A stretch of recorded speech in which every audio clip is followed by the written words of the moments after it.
नमस्कार, मी तेजस. आपल्या सगळ्यांचं मनपूर्वक स्वागत आहे थिंग्स ऑफ लॉ मराठीच्या करंट अफेअर्स मध्ये.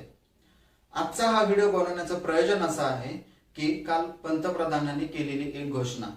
ती घोषणा अशी होती की भारतामध्ये गेल्या वर्षी जे 3 कृषी कायदे पारित केले होते, लागू केले होते, हे 3 कृषी कायदे सरकारने रद्द केल्याची घोषणा. खरं तर हे रद्द करण्याची गरज का पडली, तर स्वाभाविकपणे कारण असं आहे की दिल्लीच्या बॉर्डरवरती शेतकऱ्यांचं जे अभूतपूर्व ऐतिहासिक असं आंदोलन गेल्या वर्षभरापासून सुरू आहे त्या शेतकऱ्यांच्या मागणीसाठी. या शेतकऱ्यांची मागणीच अशी होती की हे कायदे आमच्यासाठी चुकीचे आहेत, आमच्यावरती अन्याय करणारे आहेत, आमच्यासाठी हे कायदे काळे कायदे आहेत, हे कायदे आम्हाला नको आहेत आणि सरकारने ते रद्द केले पाहिजेत. यासाठी मग तिथल्या शेतकऱ्यांनी एकत्रित येऊन दिल्लीच्या बॉर्डरवरती आंदोलन करायला सुरुवात केली.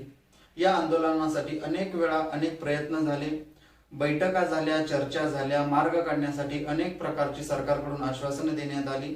परंतु शेतकऱ्यांची आणि शेतकरी संघटनांची मागणी एवढीच होती की अजिबात आम्ही पाठीमागे हटणार नाही जोपर्यंत हे कायदे पूर्णपणे रद्द केले जात नाहीत. सरकार एका बाजूला अडून बसलं होतं की हे कायदे रद्द होणार नाहीत, परंतु जर हे कायदे हानिकारक असतील, चुकीचे वाटत असतील तर आम्ही त्यात बदल करायला तयार आहोत. आणि दुसऱ्या बाजूने शेतकरी संघटनांचा रेटा असा होता, शेतकऱ्यांचा रेटा असा होता की हे कायदे चुकीचेच आहेत आणि आम्हाला ते नको आहेत, हे कायदे रद्दच केले पाहिजेत. या सगळ्या प्रकरणामध्ये 1 वर्षाचा कालावधी गेला. अनेकांना असं वाटलं की शेतकरी वैतागून निघून जातील, निराश होतील, थंड पडतील आणि एखाद्या दिवशी हे आंदोलन संपेल. परंतु हे आंदोलन संपलं नाही. मागच्या 1 वर्षापासून त्या आंदोलनाची धग तिथे तशीच चालू आहे. सिंघू बॉर्डर असेल, गाजीपुरा बॉर्डर असेल, सगळीकडे पंजाब, हरियाणा, उत्तर प्रदेश, बिहार, राजस्थान या सगळ्या भागातले काही शेतकरी तिथे आलेले आहेत. आज ते कृषी कायदे रद्द केले. हे कृषी कायदे रद्द करण्यामागं कारण असं होतं की त्या सगळ्या शेतकऱ्यांची मागणी. परंतु इथे अनेक प्रश्न असे तयार होतात की नेमकं हे कृषी कायदे होते तरी कसे. हे कृषी कायदे जर सरकार म्हणत आहे की जे चांगले आहेत, शेतकऱ्यांच्या हितासाठी आहेत, शेतकऱ्यांचा त्यातून फायदा होणार आहे, तर मग स्वतः शेतकरीच असं का म्हणत होते की हे कायदे आमच्यासाठी चुकीचे आहेत. बरं, शेतकऱ्यांचा जर त्या काही राजकीय विरोध असेल त्या कायद्यांना किंवा सरकारला जर राजकीय विरोध असेल तर तो काही कालावधीमध्ये तो मावळायला पाहिजे होता. हा जर विरोध होता तर तो तब्बल 1 वर्षांपर्यंत का राहिला. खरंच त्या कायद्यांमध्ये असं काय वाईट होतं, असं काय चुकीचं होतं की शेतकऱ्यांना स्वतःचं घर दार गाव सोडून दिल्लीच्या बॉर्डरवरती 1 वर्ष राहावं लागलं. असे काय त्या कायद्यामध्ये चुकीचं होतं की त्या शेतकऱ्यांना थंडी, ऊन, वारा, पाऊस, कोरोनाची साथ आणि एका प्रकारे सरकारी यंत्रणांचा केला जाणारा अडवणूक या सगळ्यांना सहन करत ते शेतकरी तिथे राहिले फक्त कायदे रद्द करावे म्हणून. तर मग हे कायदे इतके चुकीचे आणि वाईट का होते. दुसऱ्याच बाजूला आपल्याच देशातले शेतकरी, आपल्याच देशातले नागरिक आंदोलन करत असताना सरकार 1 वर्ष शांत बसतं. सरकार 1 वर्षभर आपली ताठर भूमिका अशीच ठेवतं की आम्ही हे कायदे मागे घेणार नाही, शेतकऱ्यांना कितीही दिवस आंदोलन करायचं तेवढं करावं, परंतु आम्ही कायदे मागे घेणार नाही, त्यामध्ये बदल करायला आम्ही तयार आहोत, अशी भूमिका सरकार घेतं.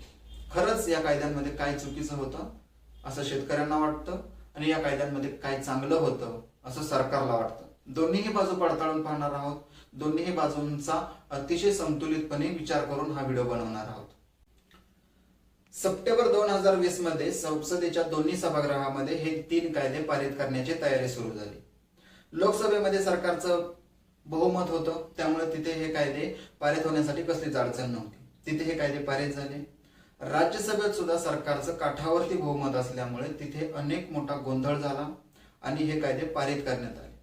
हे कायदे पारित करत असताना चुकीच्या पद्धतीने केले, संसदीय पद्धतीला फाटा देऊन हे कायदे पारित केले. विरोधकांसोबत चर्चा केली नाही, शेतकरी नेत्यांसोबत चर्चा केली नाही, कसलीही चर्चा न करता हे कायदे पारित झाले असे अनेकांचं मत होतं. त्यासाठी त्याच दिवशी संसदेमध्ये म्हणजेच राज्यसभेच्या मंडळामध्ये खूप मोठा विरोध झाला, खूप मोठा गदारोळ झाला आणि त्या दिवशी संसदेतून काही लोकांना निलंबित करण्यात आलं, राज्यसभेतून निलंबित करण्यात आलं.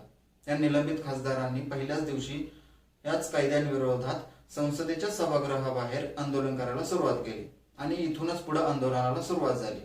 दुसऱ्याच बाजूला सरकारमध्येच सामील असलेल्या अकाली दलाने सरकारचा पाठिंबा काढून घेतला आणि त्यांनी पंजाब मधल्या शेतकऱ्यांचा रोष समजून हा पाठिंबा काढून घेतला, सरकारमधून बाहेर पडले. हळूहळू आंदोलनाची धग वाढत गेली. सर्वप्रथम पंजाबमध्ये तिथल्या स्थानिक भागामध्ये शेतकऱ्यांनी आंदोलन सुरुवात केली. राज्यव्यापी आंदोलन झालं आणि त्या आंदोलनाची धग हळूहळू देशभर पसरू लागली. हे आंदोलन परत नंतर दिल्लीकडे कूच करण्यात आलं. सप्टेंबर नंतर हे आंदोलन दिल्लीकडे येण्याचा प्रयत्न झाला. 27 सप्टेंबरला राष्ट्रपतींनी या दोन्ही कायद्यांवरती सही करून ऑफिशियली या कायद्यांना मान्यता दिली. त्यानंतर पंजाबमधल्या आणि इतर काही शेतकऱ्यांचा याच्यावरती विरोध सुरू झाला. शेतकरी नेत्यांनी बैठका घेऊन या कायद्यांना विरोध करण्यासाठी कार्यक्रम आखला आणि नंतर पंजाबमधल्या काही भागांमध्ये आंदोलने सुरू झाली. ह्या आंदोलनाचं लोण वाढत गेलं आणि हे आंदोलन राष्ट्रव्यापी करण्यासाठी दिल्लीकडे शेतकरी येण्यासाठी सज्ज झाले. 27 नोव्हेंबरला हे शेतकरी दिल्लीला आले. दिल्लीची थंडी आणि इतर सगळ्या परिस्थितीला घेऊन अनेक ट्रॅक्टर घेऊन हे शेतकरी तिथे आले होते. पोलिसांनी खूप मोठा विरोध केला. खूप मोठ्या प्रमाणात त्यांना रोखण्याचा प्रयत्न केला. अश्रुधूर असेल, पाण्याच्या नळ्या असतील, पाणी असेल, सगळं काही करून सुद्धा हे शेतकरी मागे हटले नाही. शेतकऱ्यांचं आंदोलन तिथे सुरू झालं आणि तिथून त्यांना दिल्लीत येऊ दिलं नाही. मात्र त्या दिल्लीच्या सीमेवरती सिंगू बॉर्डरवरती हे आंदोलन तसंच सुरू राहिलं. गाजीपुरा बॉर्डरवरती पश्चिम उत्तर प्रदेश मधून काही शेतकरी आले. राकेश टिकैत यांनी त्यांचा जो शेतकरी संघटना आहे त्या शेतकरी संघटनेला घेऊन हे शेतकरी तिथे आले. पंजाबमधले शेतकरी आले होते आणि या शेतकऱ्यांनी आंदोलन सुरू केलं. सरकारने या आंदोलनाची दखल घेऊन शेतकरी नेत्यांना तिथे चर्चेसाठी बोलवलं. चर्चेच्या अनेक फेऱ्या झाल्या. तब्बल 8-9 वेळा चर्चा होऊन सुद्धा कसल्याही प्रकारचा तोडगा निघाला नाही. कसल्याही प्रकारे यावरती समायोजन झालं नाही. शेतकऱ्यांची मागणीच होती की आम्हाला हे कायदे नको आहेत आणि हे कायदे रद्द झाले पाहिजेत. तर दुसऱ्या बाजूला शेतकऱ्यांची अशी मागणी असताना सरकारची मागणी अशी होती की कायदे रद्द होणार नाहीत, कायद्यामध्ये काही चुका असतील, त्रुटी असतील तर त्या आम्ही निश्चितपणे दूर करू. शेतकरी आंदोलन वाढत जात होतं. शेतकऱ्यांनी आणि तिथल्या शेतकरी नेत्यांनी संपूर्ण भारत देशातल्या सर्वांना आवाहन केलं की भारत बंद करा, भारत आणि आम्हाला सपोर्ट करा. त्याप्रमाणे भारत बंदची हाक देण्यात आली. भारत बंद झाला. अनेक प्रकारे त्या तिथल्या शेतकऱ्यांसाठी भारत देशातून सगळ्या प्रकारे सपोर्ट होऊ लागला. 26 जानेवारीला या शेतकऱ्यांनी दिल्लीमध्ये ट्रॅक्टर परेड काढण्याचा निर्णय घेतला. या ट्रॅक्टर परेडला जवळपास 5 लाख ट्रॅक्टर येतील अशी त्यांची अंदाज होता. 5 लाख ट्रॅक्टर परेडसाठी पोलिसांनी परवानगी दिली. या ट्रॅक्टर परेडला गालबोट लागलं. त्यानंतर शेतकऱ्यांवरती अनेक प्रकारचे आरोप झाले की शेतकरी हे चुकीच्या पद्धतीने करत आहेत, देश विरोधी कारवाया करत आहेत, ते खलिस्तानी आहेत, आतंकवादी आहेत, दहशतवाद्यांसोबत त्यांचं कनेक्शन आहे, अशा अनेक प्रकारच्या चर्चा झाल्या, आरोप झाले. शेतकऱ्यांचं म्हणणं असं होतं की आम्ही ट्रॅक्टर परेड शांततेत करत होतो, परंतु ज्यांनी चुका केल्या त्या चुका आहेत आणि त्या चुका आम्हालाही मान्य नाहीत आणि असं करणारे जे कोणी आहेत ते सगळेजण आमचे कुणीही नसून आमचे आंदोलन बदनाम करण्यासाठी घुसवलेले माणसं आहेत. अशा प्रकारे हे आंदोलनामधली थोडीशी हवा निघून गेली. हे आंदोलन संपण्याच्या आणि फूट पडण्याच्या मार्गावरती आलं आणि नंतरच्या काळामध्ये तिथल्या शेतकऱ्यांचा, सिंगू बॉर्डरवरच्या शेतकऱ्यांचा जो काही आंदोलन करता शेतकऱ्यांचा पाणी होतं, त्यांच्या काही सुविधा होत्या, लाईट होत्या, हे सगळं काढून घेण्यात आलं आणि शेतकऱ्यांना हुसकावून लावण्याचा प्रयत्न करण्यात आला. त्यानंतर मग परत हे आंदोलन सुरू झालं. राकेश टिकैत यांनी परत शेतकऱ्यांना आवाहन केलं. परत शेतकरी आले आणि हे परत आंदोलन वाढत गेलं. दुसऱ्या बाजूला सरकारसोबत त्यांचे समायोजन चालू होतं. सरकारसोबत त्यांची चर्चा सुरू होती, परंतु मार्ग निघत नव्हता. शेतकरी फक्त एवढंच म्हणत होते की आम्हाला कायदे नको आहेत, ते रद्द करा. सरकार म्हणत होतं रद्द होणार नाहीत, बदल करण्यात येतील. 10व्या चर्चेच्या वेळेस असं केलं, 10व्या बैठकीच्या वेळेस असं ठरवण्यात आलं की आपण हे कायदे 2 ते 3 वर्षांसाठी, 1.5-2-3 वर्षांसाठी स्थगित करूयात. हे कायदे स्थगित केल्यानंतर त्याच्यासाठी एक कमिटी नेमूयात. या कमिटीद्वारे या चर्चा करून आपण असं ठरवूयात की हे कायदे कुठे चुकीचे आहेत आणि कुठे बरोबर आहेत याचा विचार करू आणि या कायद्यांमध्ये बदल करून हे कायदे परत एकदा पारित करून परत एकदा लागू करू. शेतकरी त्यांनी हे अमान्य केलं. शेतकऱ्यांना हे मान्य नाही झालं आणि मग त्यांनी परत सांगितले की आम्हाला कायदे नको आहेत, अशी कुठलीही कमिटी आम्ही मान्य करायला तयार नाही. प्रकरण सुप्रीम कोर्टात होतं. सुप्रीम कोर्टाने निर्णय दिला की हे कायदे रद्द करावेत. परंतु कायदे रद्द केले असले तरी सुद्धा, सुप्रीम कोर्टाने जरी रद्द केले असले तरी सुद्धा हेच कायदे परत लागू करण्याचा अधिकार सरकारकडे होता आणि असे कायदे परत कधीही लागू केले जाऊ शकतात, ते सरकारने रद्दच केले पाहिजेत। याच्यासाठी आंदोलनकर्त्यांनी मागे हटले नाहीत, आंदोलनकर्त्यांनी आंदोलन सुरूच ठेवलं। दिवस जात राहिले, काळ जात राहिला, परत काही काळाने तिथल्या शेतकऱ्यांच्यासाठी आंतरराष्ट्रीय स्तरावरून आवाज उठवला जाऊ लागला।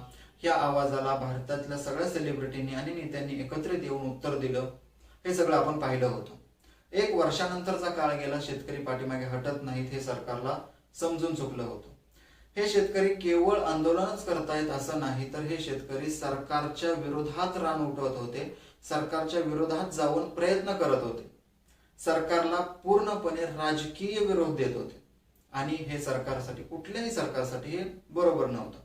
याच शेतकऱ्यांनी जेव्हा पश्चिम बंगालची निवडणूक होती, तेव्हा पश्चिम बंगालच्या निवडणुकीमध्ये हे शेतकरी गेले। या शेतकऱ्यांनी तिथे, शेतकरी नेत्यांनी तिथे भाजपच्या विरोधात प्रचार करायला सुरुवात केली। हे शेतकरी असं सरळ म्हणत होते की भाजप सोडून कोणालाही मतदान करा, पण भाजपला मतदान करू नका। त्यांनी असे शेतकरी कायदे लावलेले आहेत, हे कृषी कायदे चुकीचे आहेत आणि अशा प्रकारचा प्रचार करत होते। परिणामी काय झालं आपल्याला माहिती आहे, पश्चिम बंगालच्या निवडणुकीमध्ये भाजपचा खूप मोठा पराभव झाला। सरकारला सुद्धा या सगळ्याची जाणीव झाली आणि तब्बल एवढ्या दिवसांनी, तब्बल 1 वर्षांनी हे कायदे रद्द करण्यात आले। हे कायदे रद्द जरी केले असले तरी आपण ही गोष्ट जाणून घेणं गरजेचं आहे की कायदे नेमके होते तरी कसे, कायद्यामध्ये नेमकं चुकीचं काय होतं, सरकारची बाजू काय होती आणि विरोधकांची बाजू काय होती। यातला पहिला कायदा होता तो उत्पादनांच्या विक्रीसाठीचा। उत्पादनांच्या विक्रीसाठी सरकारने काही नियम ठरवून दिलेले होते, जे काही पहिलेच कायदे होते या कायद्यामध्ये अजून जास्त सुसूत्रता आणली होती। त्यामध्ये सरकारकडून असं सांगितलं होतं, कायद्यात अशी तरतूद होती की शेतकरी आपला माल कुठेही नेऊन विकू शकतो, त्याला केवळ स्थानिक बाजार समितीमध्येच न्यावं असं काही नाही, तो राज्याबाहेर आणि इतर ठिकाणी सुद्धा नेऊन तो माल विकू शकतो। तर शेतकरी संघटनांचं किंवा शेतकऱ्यांचं म्हणणं असं होतं की जर शेतकऱ्याला स्वतःचा माल कुठेही नेऊन विकण्याची मुभा आहे, तर स्थानिक ज्या काही मंड्या आहेत, आपल्याकडे थोडंसं वेगळी परिस्थिती आहे, ही परिस्थिती पंजाब भागामध्ये वेगळी आहे, त्यामुळे त्यांनी हे आंदोलन जास्त तीव्र याच कारणाने केलं होतं की त्यांचं म्हणणं होतं की तुम्ही जे सांगत आहात की एपीएमसीच्या बाहेर नेऊन माल विकता येतो, तर मग जर एपीएमसीच बंद पडली, छोट्या मार्केट बंद पडले, तर तिथले कामगार आहेत, तिथले वर्कर आहेत, हमाल आहेत, त्यांनी करायचं काय, असं त्यांचं म्हणणं होतं। दुसरी गोष्ट अशी होती की या कायद्यानुसार किमान उत्पादनाची जी आधारभूत किंमत आहे, ही आधारभूत किंमत राहणार नाही। ही जर आधारभूत किंमतच राहणार नसेल तर शेतकऱ्यांना आधारभूत किंमत मिळणार नाही आणि मग उत्पादन खर्च जर निघत नसेल तर मग शेतकरी परत तोट्यात जाईल। शेतकऱ्यांचं म्हणणं अजून असं होतं की हा जो पहिला कायदा आहे तो इतर दुसऱ्या 2 कायद्यांसाठी सविस्तर असा केलेला आहे, दुसऱ्या 2 कायद्यांसाठी समांतर केलेला आहे। तर शेतकऱ्यांचं म्हणणं होतं की हा कायदा चुकीचा। दुसरा कायदा असा होता की करार पद्धतीची शेती।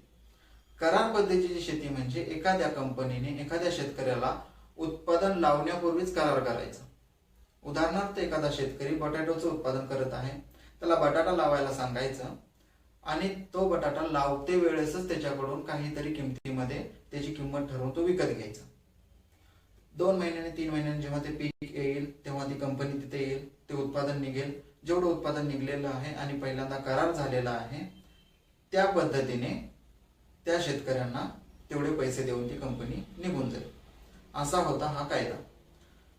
सरकारकडून असं शेतकऱ्यांना सांगण्यात येत होतं की शेतकऱ्यांच्या फायद्याचं आहे, कारण कंपनीशीच तुम्ही डायरेक्ट करार करत आहात, त्यामुळे मधले जे दलाल आहेत, मधले जे व्यापारी आहेत, ते तुम्हाला लुटणार नाहीत। डायरेक्ट शेतातला माल कंपन्या त्यांच्या विक्रीपर्यंत, ग्राहकांपर्यंत घेऊन जात आहे।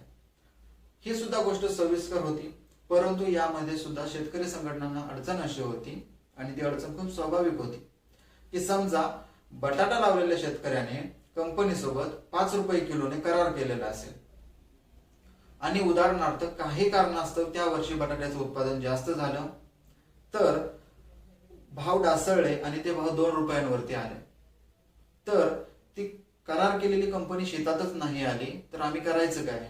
कारण जर भावच कमी झाले तर ते शेतकऱ्यांना परवडेल, परंतु कंपनीला परवडणार नाही।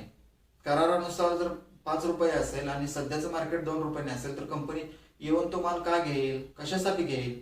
आणि जर तशी फसवणूक झाली तर शेतकऱ्यांनी जायचं कुठं, आणि शेतकऱ्यांनी जाण्यासाठी जे मार्ग दिले होते ते मार्ग होते मग कलेक्टरकडे जा, तहसीलदाराकडे जा किंवा कोर्टात जा. पण शेतकरी खरंच कोर्टामध्ये जाणार आहे का एवढ्या गोष्टीसाठी? ज्याच्याकडे 1-2 एकर जमीन आहे तो खरंच कोर्टामध्ये जाऊन काय दाद मागणार आहे? तर मग हे चुकीचं होतं. दुसरी गोष्ट यामध्ये अशी होती की करार पद्धतीनुसार समजा 5 रुपये किलोने ठरलेला भाव असेल, भाव ठरलेला आहे 2 महिन्यापूर्वी आणि 2 महिन्याने मार्केट वाढलं. समजा तो 5 रुपये ठरवलेला मालाची किंमत 20 रुपये किलोने झाली, तर ते शेतकऱ्याचा किती मोठा घाटा होत आहे? ते 15 रुपयांचा किलो मागे घाटा होतो. आणि करारानुसार त्याला कराराच्या विरोधात वागताही येत नाही.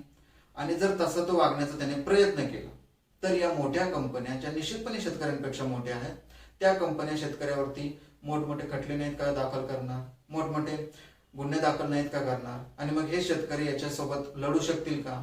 याच्यामध्ये छोट्या शेतकऱ्यांचा कुठे विचार केलेला आहे का? करार पद्धतीच्या शेतीमध्ये केवळ पिळवणूकच होणार आहे. त्यामुळे हा कायदा सुद्धा चुकीचा आहे असं शेतकऱ्यांचं म्हणणं होतं. तर सरकारचं म्हणणं होतं की दलालांची जी लाईन आहे ती संपणार आहे, मधले व्यापारीच राहणार नाही, डायरेक्ट शेतकऱ्याशी करार होऊन शेतकरी स्वतःचा माल अगदी जागेवरून, शेतावरून कंपनीशी विकू शकतो आणि कंपनी ग्राहकांपर्यंत पोहोचवू शकते. याच्यामध्ये दलालांचं मधल्यामध्ये काही कॉन्टॅक्टच राहणार नाही. परंतु असं असलं तरी कंपनी, दलालांच्या जागी कंपनीच मोठी होईल आणि कंपनीच उद्याच वरचढ ठरू लागली तर शेतकऱ्यांनी करायचं काय? जे 2-2.5 एकराचे शेतकरी आहेत त्यांना हे एवढ्या मोठ्या कंपनीशी पंगा घेणं किंवा त्यांना जाब विचारणं जमणार आहे का? याच्यासाठी प्रत्येक वेळी न्याय मागण्यासाठी कलेक्टरकडे आणि तहसीलदाराकडे जाणं शेतकऱ्यांना जर जावं लागणार असेल तर शेतकऱ्याची तेवढी पत आहे का? आणि इथले कलेक्टर, तहसीलदार खरंच एवढ्याशा शेतकऱ्याला न्याय देतील का? ही अशी सगळी त्यांची मागणी होती. तिसरा होता तो साठवणुकीचा अधिकार. म्हणजे एखादी कंपनी एखाद्या व्यक्तीकडून हवं तितकं उत्पादन विकत घेऊ शकते आणि त्याची साठवणूक करू शकते. खरं तर बाजारभावामध्ये साठवणूक करणाऱ्यांना किंवा साठेबाजी करणं हे चुकीचं आहे. साठेबाजी याच्यासाठी चुकीचं आहे की अनेक वेळा आपण पाहत असतो की एखाद्या सणाच्या तोंडावरती एखाद्या वस्तूची साठवणूक केली जाते, साठेबाजी केली जाते, बाजारामध्ये तिचा तुटवडा कमी होतो, तुटवडा पडतो आणि मग ती वस्तू मिळेना गेली की मग तिचे आपोआप भाव वाढतात आणि मग ही साठेबाजी केलेली वस्तू बाहेर काढली जाते आणि चढ्या भावाने विकली जाते. तर मग या मोठ्या कंपन्यांकडे भरपूर पैसा आहे, त्या मोठमोठे गोडाऊन विकत घेऊन एक प्रकारे आपला शेतकऱ्यांचा माल साठवून घेतील आणि हा साठवणूक केलेला माल नंतर महाग विकतील. मग हे तिन्ही कायदे एकमेकांच्या आधारावरती बनवलेले कायदे आहेत. पहिला कायदा म्हणजे तुम्हाला हवं तिथे मार्केटमध्ये विकायची संधी मिळते, म्हणजेच तुम्ही एखाद्या मोठ्या कंपनीलाच नेऊन विकता, मंडीमध्ये नाही विकणार, एपीएमसी मध्ये नाही विकणार, एखाद्या मोठ्या कंपनीला विकणार. हीच मोठी कंपनी या कायद्यानुसार, तिसऱ्या कायद्यानुसार काय करेल तर तुमचा जो काही माल आहे तो साठवून ठेवेल 2 वर्षांसाठी, 3 वर्षांसाठी आणि नंतर विक्रीला काढेल जेव्हा गरज पडेल तेव्हा, आणि चढ्या भावाने विक्री करेल. मग यातून शेतकऱ्यांना काही मिळणार नाही, जे मिळणार ते कंपनीला मिळणार. आणि जर एखादा शेतकरी मंडीच्या बाहेर विक्री करायला तयारच नसेल पहिल्या कायद्यानुसार, तर तो दुसऱ्या कायद्यानुसार कंपनी स्वतःहूनच तिथे जाईल. तिसऱ्या कायद्यानुसार कंपनी स्वतःहून तिथे जाईल, दुसऱ्या कायद्यानुसार त्याच्याशी करार करेल, हवा तितकं उत्पादन त्याच्याकडून विकत घेईल आणि तिसऱ्या कायद्यानुसार त्याचा हवा तितका साठा करून ठेवेल आणि मग गरज पडल्यावरती ते स्वतःच्या मर्जीने विक्री करत राहील. मग हे तिन्ही कायद्यांमध्ये शेतकऱ्यांपेक्षा जास्त बेनिफिट हे कंपन्यांना मिळत आहे, व्यापाऱ्यांना मिळत आहे, काही ठराविक लोकांना मिळत आहे. मग हे असं करणं जर चुकीचं असेल तर मग शेतकऱ्यांचं म्हणणं होतं की मग पहिलीच गोष्ट काय चुकीची होती, पहिल्याच गोष्टीमध्ये काय वाईट होतं, आणि मग त्यांनी मग याच्यासाठी हे कायदे विरोध करण्याचा निर्णय घेतला. हा विरोध एवढ्या वर्षांसाठी चालला, एका वर्षांपर्यंत हे चाललं. ऊन, पाऊस, थंडी, वारा सगळ्यामध्ये या शेतकऱ्यांनी प्रतिकूल परिस्थितीमध्ये सुद्धा खूप मोठा लढा दिला आणि परिणामी सरकारला पाठीमागे यावं लागलं. 2 पावले मागे येऊन त्यांनी शेतकऱ्यांचा, जनतेचा विचार केला, त्यांच्या भावना एवढ्या उशिरा समजून घेऊन त्याच्यावरती न्याय दिला. खरं तर आता हे एवढी अशी परिस्थिती होती. देशात कुठेही आंदोलन होत असलं तरी आंदोलन होण्यामागे कारण हेच असतं की कुठल्याच सरकारला, अगदी ते कुठल्याच पक्षाचं असो, त्या सरकारला असंच पाहिजे असतं की जनता त्याच्या विरोधात नाही गेली पाहिजे, जनतेचा आवाज उठला नाही पाहिजे, जनतेचा आवाज क्षीण झाला पाहिजे, तो खालीच राहिला पाहिजे.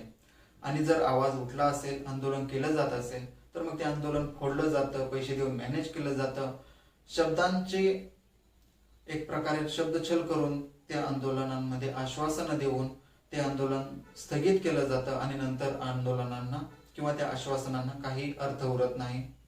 अशानंतर सुद्धा ते आंदोलन सुरूच राहिलं तर मग ते 1 वर्ष, 2 महिने, 6 महिने, 7 महिने करतील तेवढे काळ करतील आणि शेवटी शांत बसतील.